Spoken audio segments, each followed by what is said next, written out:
Nous allons maintenant corriger l'exercice 92, page 163 du livre, donc avec des affirmations à savoir si elles sont vraies ou fausses.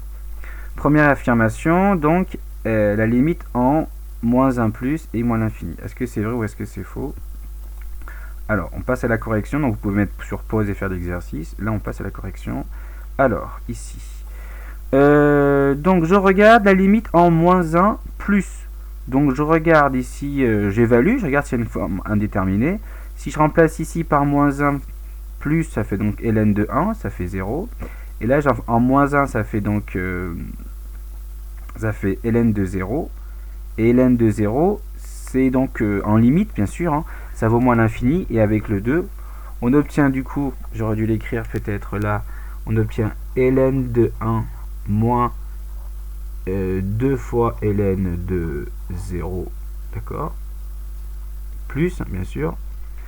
Et donc c'est équivalent à ce qui est là finalement, à comme la limite de ln en 0 plus c'est moins l'infini, donc avec le moins qui est là, ça fait plus l'infini. Donc ceci, est-ce que c'est une forme indéterminée? Bah non, donc du coup je rédige, hein. La limite donc du premier terme là, qui est là, en moins 1, je l'ai dit, ça fait 0. La limite ici, je montre bien que c'est un 0 plus, puisque quand x tend vers moins 1 plus, c'est 0 plus, on peut se faire un tableau de signes de x plus 1. Hein.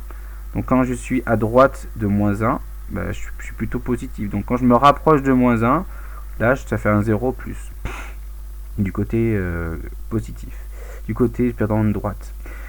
Du coup, ce qui me permet de dire que si je pose grand x égale petit x plus 1, quand le petit x tend vers moins 1 plus, bah, le grand qui est là, ça c'est le grand, que j'ai appelé grand ici, le grand x plus 1, lui tend vers 0 plus. Du coup, la limite en moins 1 plus de ln de x plus 1, c'est comme la limite de grand x quand grand x tend vers 0 plus.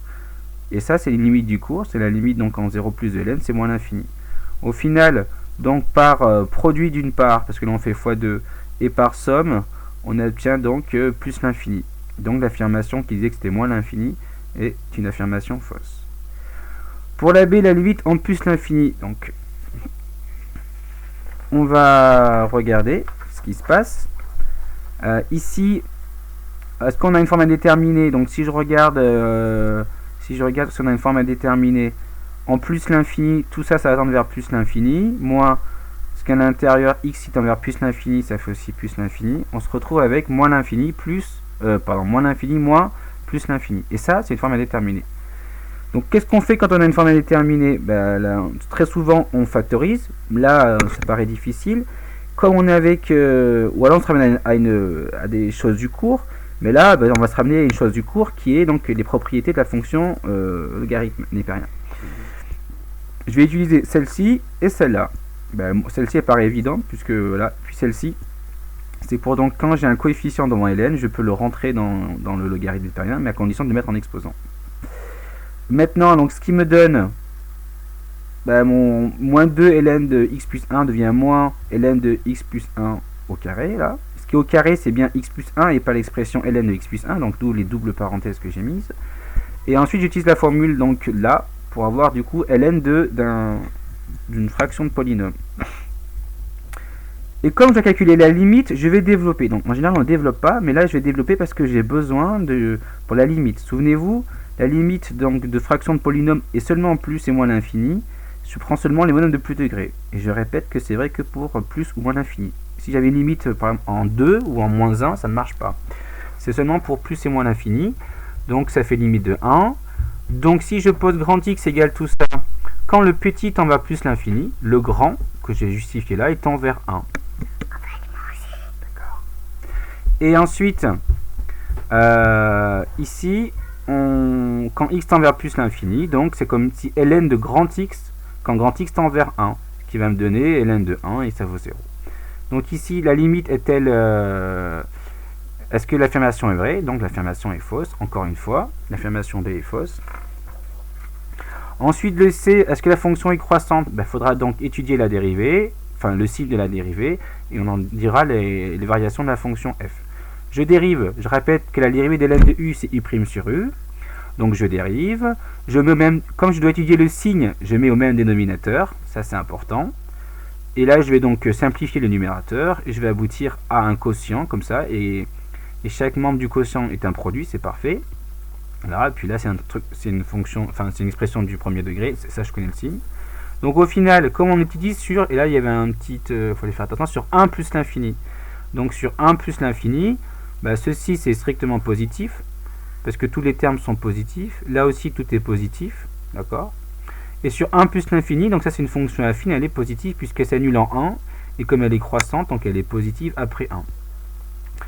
Donc la fonction, la dérivée est positive, donc la fonction elle est strictement croissante. Donc l'affirmation est donc, pour cette fois, l'affirmation C est vraie. Petit D et E, mais là on remarque tout de suite que quand on voit l'énoncé, une unique solution sur l'intervalle, on pense tout de suite au TVI. Donc là ça va être le cas, je vais le faire sur le même coup. Là par contre, c'est sur moins 1 plus l'infini, contrairement à la question C. Donc je dois refaire une étude de signe de la dérivée que j'avais faite précédente, mais je l'étends à moins 1 plus l'infini. Donc là, j'étudie le signe de x moins 1, le signe de x plus 1 et le signe de x carré plus x plus 1. Donc là c'est affine, c'est normal, ça s'annule en 0, c'est donc positif à droite. X plus 1 ça s'annule en moins 1 et c'est positif à droite, donc là c'est bon. X carré plus x plus 1, je regarde, je calcule son. J'ai plusieurs manières de le faire, mais la manière très très générale, c'est de regarder son discriminant, ce polynôme second degré, il est négatif, donc il n'y a pas de racine à ce polynôme, mais comme le coefficient dominant de x carré, enfin le coefficient dominant c'est 1, a égale 1, donc la courbe elle fait un sourire comme ça, et comme elle touche jamais l'abscisse et l'abscisse, donc le polynôme est strictement positif. D'accord.